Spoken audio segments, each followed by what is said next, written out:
Ini Bapak Ibu kalau punya anak, taunya agama itu sholat, sholat, sholat, sholat. Sholat itu nomor 2. Pertama apa dulu? Mengenal Allah. Assalamualaikum warahmatullahi wabarakatuh. Alhamdulillahirabbil alamin. Allahumma salli wa sallim wa barik ala sayyidina Muhammad wa ala ali sayyidina Muhammad, amma ba'da. Rukun agama itu ada 3. Jadi agama itu punya rukun. Orang yang tidak melaksanakan salah satu dari 3 ini tidak bisa dikatakan beragama di sisi Allah ya. Kalau di sisi manusia cukup datang ke kantor catatan sipil lalu cetak KTP agama Islam, selesai. Maka di sisi manusia kita Islam. Tapi kalau di sisi Allah, orang yang beragama itu harus melakukan 3, syaratnya 3. Yang pertama, orang itu harus Islam. Yang kedua, orang itu harus iman. Yang ketiga, orang itu harus ihsan. Jadi orang yang beragama di sisi Allah syaratnya 3. Ya, yang pertama Islam, yang kedua iman, yang ketiga ihsan. Islam ini rukunnya 5. Iman ini rukunnya 6. Ihsan ini tekniknya 2. Islam itu rukunnya 5. Yang pertama syahadat, yang kedua sholat, yang ketiga puasa, yang keempat zakat, yang kelima naik haji ke Ka'bah di Mekah bagi orang-orang yang mampu ya.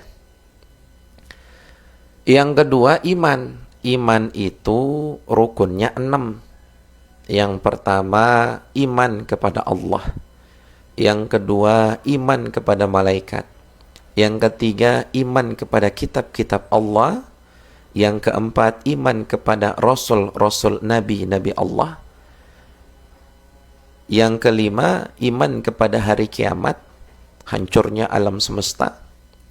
Yang keenam iman kepada takdir baik dan takdir buruk, ketetapan baik dan ketetapan buruk datang daripada Allah Subhanahu wa taala. Itu rukun iman.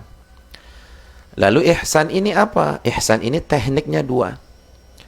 Anta'budallah ka'annaka takun tarah fa illam takun tarah fa innahu yaraka.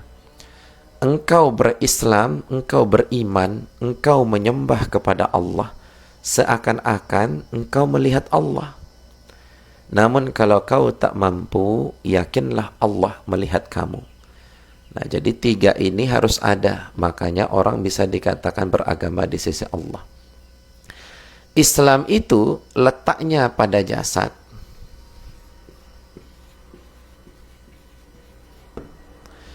Iman itu letaknya pada hati. Ihsan itu letaknya pada jiwa.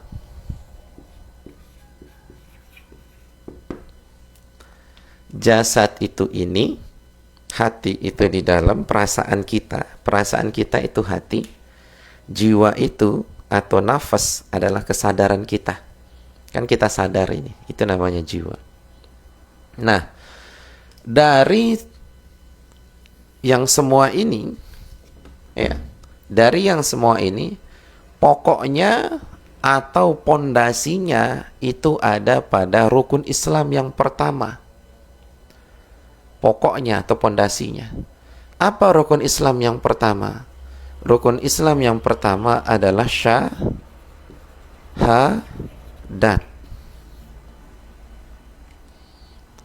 Jadi semua ini pokoknya ada pada syahadat.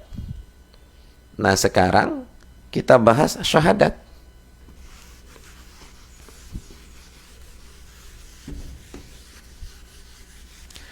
Syahadat itu artinya bersaksi.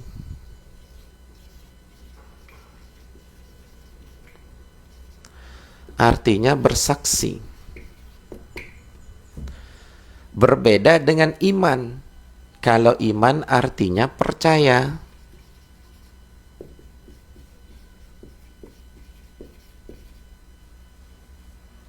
Ya. Kalau syahadat itu bersaksi.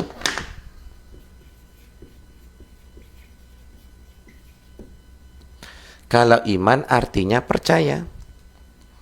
Nah, percaya itu kayak begini.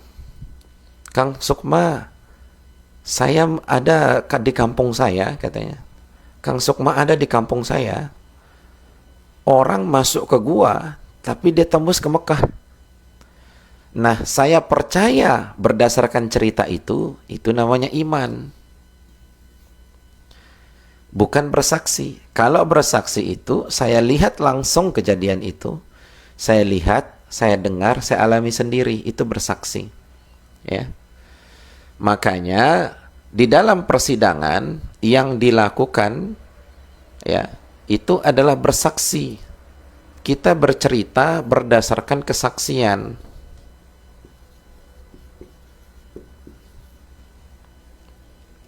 Ini saya kasih contoh ya. Sebut saja namanya Fulan.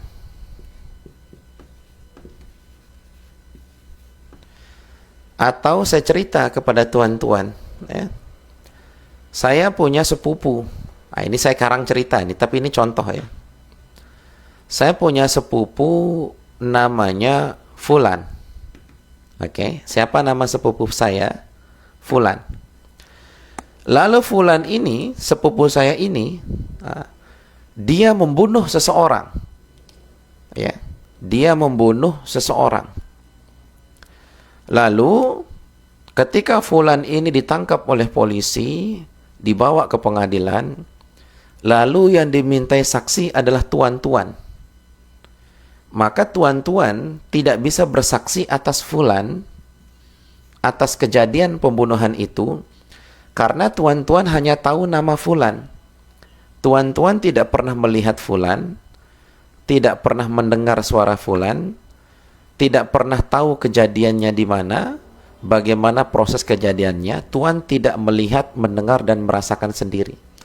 Kalau Tuan tidak pernah melihat, mendengar, merasakan sendiri, maka Tuan tidak bisa bersaksi atas Fulan, karena Tuan hanya tahu nama Fulan. Sama seperti ketika guru-guru kita ngasih tahu kita, nama Tuhan kita adalah Allah. Lalu kita suruh bersaksi, aku bersaksi tidak Tuhan selain Allah. Maka secara makom hakikat kesaksian kita tidak sah. Kenapa? Karena kita tidak tahu apa yang kita saksikan. Yang kita saksikan adalah nama Allah saja. Sama seperti kita menyaksikan nama Fulan saja. Kita tidak bisa bersaksi atas kejadian Fulan yang membunuh seseorang, karena kita nggak tahu Fulan siapa, sifatnya bagaimana, tinggalnya bagaimana. Kita cuma tahu namanya aja. Kita tidak pernah melihat, mendengar, merasakan sendiri. Maka kesaksian kita tertolak. Begitu pula ketika orang menyuruh kita bersaksi tidak Tuhan selain Allah. Allahnya kita nggak tahu, yang kita tahu cuma nama. Maka pada makom hakikat, ya tidak sah kesaksiannya. Tetapi kalau pada makom syariat, ya sah-sah saja. Ya. Yang penting dia mengucapkan asyhadu an la ilaha illallah. Kalimat syahadat itu kalimatnya asyhadu an la ilaha illallah. Asyhadu itu fi'al mudhari'. Ya, tulisannya begini.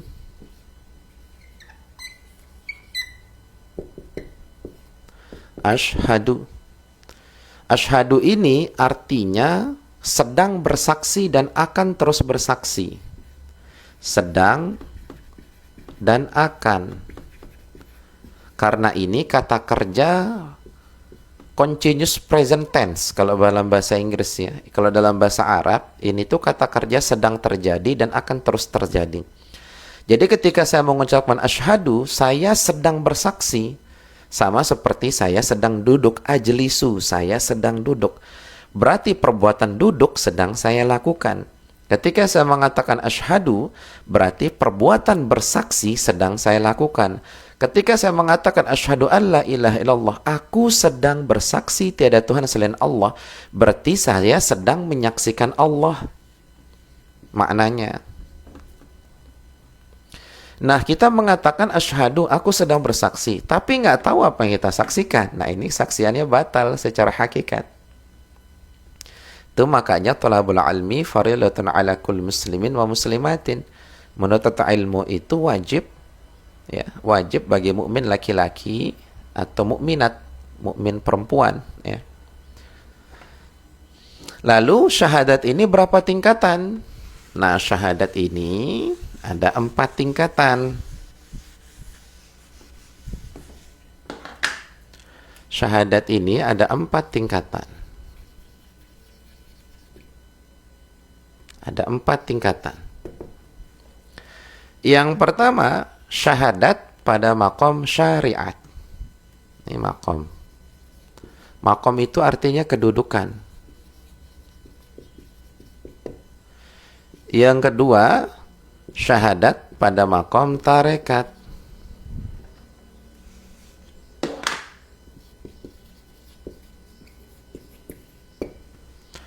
Yang ketiga, syahadat pada makom hakikat. Yang keempat, syahadat pada makom ma'rifat. Apa itu syahadat pada makom syariat? Syahadat pada makom jasad. Apa itu jasad? Ya, batang tubuh kita ini. Kalau kita ngomong nih pakai jasad kita, pakai mulut kita secara zahir, asyhadu an la ilaha illallah wa asyhadu anna muhammadar rasulullah. Itu syahadat pada makom syariat atau pada makom jasad. Ini yang nampak.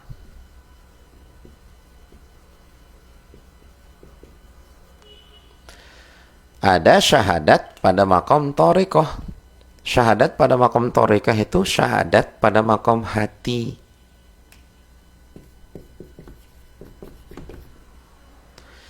Kita sudah ngomong pakai mulut, lalu kita benarkan pakai hati. Nah, itu asyhadu an la ilaha illallah wa asyhadu anna muhammadar rasulullah, kata mulut kita. Terus kita benarkan dengan hati kita. Itu syahadat pada makom tarekat. Jadi kalau syahadat pada makom syariat, yang kita saksikan apanya Allah, yang kita saksikan adalah af'alnya Allah.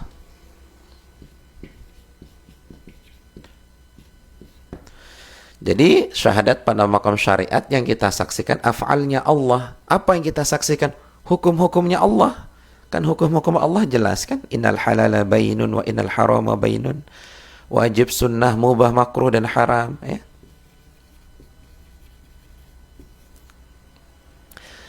Lalu syahadat pada makom tarekat ketika kita benarkan pakai hati, apa yang kita saksikan? Yang kita saksikan nama Allah. Nama. Artinya apa? Kita berusaha membuat nama zat Allah itu bersinggah sana dalam hati kita, selain nama Allah keluar. Jadi kita hanya harap dan takut hanya kepada Allah. Kita harap dan kita takut hanya kepada Allah. Itu syahadat pada makom thariqah. Syahadat pada makom hakikat adalah dengan jiwa kita. Apa itu jiwa? Nafas, bahasa Arabnya nafas, nafsun. Bahasa Indonesianya kesadaran. Apa itu syahadat pada makom hakikat, pada makom jiwa? Apa yang kita saksikan? Yang kita saksikan sifat Allah. Yang mana sifat Allah? Ya, sifat 20 dengan Asmaul Husna. Sifat wajib 20. Asmaul Husna. Itu yang kita saksikan dengan jiwa kita. Sifat ini yang kita saksikan. Cara menyaksikannya bagaimana? Merasakan. Kan pada jiwa kita ini, kan kita bisa merasakan. Apa yang bisa kita rasakan? Hidup. Kan? Hidup. Mutakallimun, berkata-kata. Mendengar. Melihat. Wujud. Ya. Itu kita rasakan, kita saksikan. bahwa sifat-sifat ini punyanya Allah, sedangkan yang ada pada diri kita itu percikannya, ya, percikan-percikannya atau titipannya. Nah, itu bahasa syariat. Hidup pada diri kita itu titipan Allah, gitu, itu bahasa syariat. Pada hakikatnya Allah yang hidup. Nah, yang hidup pada diri kita itu adalah percikan-percikannya. Ya, itu yang kita saksikan, sifat. Lalu syahadat pada maqam ma'rifat, apa yang kita saksikan? Nah, ini yang kita saksikan adalah zat. Zat ini maksudnya bahasa saya, itu istilah. Ini zat ini cuma bahasa saya aja. Jangan dikira zat Allah itu ada partikelnya, ada molekulnya, ada anunya, ya. Jadi yang dimaksud zat Allah itu adalah hakikat pemilik nama Allah. Hakikat pemilik nama Allah. Jadi yang dimaksud zat ini hakikat pemilik nama Allah. Zat ini dialah pemilik, dialah yang punya perbuatan, hukum. Zat ini dialah yang punya nama, zat ini dialah yang punya sifat. Jadi zat ini hanya bahasa kita, tapi jangan dipikir kalau zat itu adalah partikel, molekul dan sebagainya, ya. Maksudnya zat ini adalah hakikat pemilik nama Allah, hakikat pemilik sifat-sifat, hakikat pemilik perbuatan. Nah, jadi syahadat itu punya 4 maqam. Nah, untuk mencapai kepada syahadat zat atau syahadat hakikat pemilik nama Allah atau ma'rifat ini, jalannya ada 2. Yang pertama, berguru.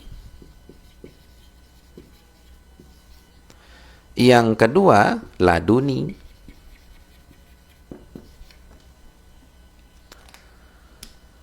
Jadi, ma'rifat zat, mengenal hakikat pemilik nama Allah, jalannya bisa berguru, SD, SMP, SMA, itulah istilahnya. Atau laduni. Laduni itu langsung, dia nggak lulus kuliah, nggak lulus SMA, tapi sukses. Kayak begitulah analoginya, ya. Kenapa dia bisa laduni? Karena ma'rifat zat ini dulu pernah kita saksikan zat itu dengan roh kita. Dulu, di zaman azali, di alam arwah itu. Alastu bi rabbikum qalu bala syahidna. Jadi tinggal kita download saja pengetahuan ruh kita itu. Tinggal kita download aja dengan jiwa kita. Maka itu laduni. Ilmunya sebetulnya sudah ada pada ruhani kita, pada ruh kita. Kalau berguru, bisa juga. Guru itu nanti hanya tinggal membuka tabir aja, tinggal membuka hijab aja. Ini yang disebut Allah, ini loh yang disebut zat Allah itu, ini yang disebut Allah itu.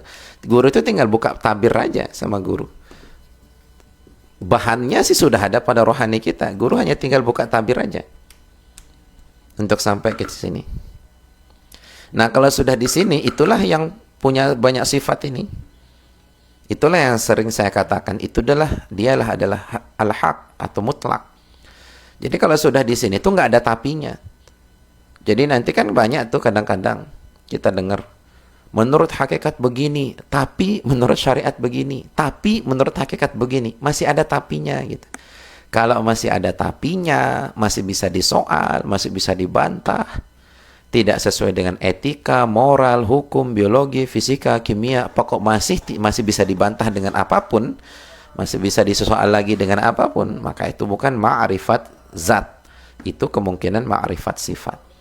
Mudah-mudahan bisa bermanfaat bagi Tuhan yang sangat kami muliakan. Apabila ada salah kata, itu datang dari hawa nafsu kami, namun apabila itu benar, itu datang daripada Allah Subhanahu wa taala. Akhirul kalam, assalamualaikum warahmatullahi wabarakatuh.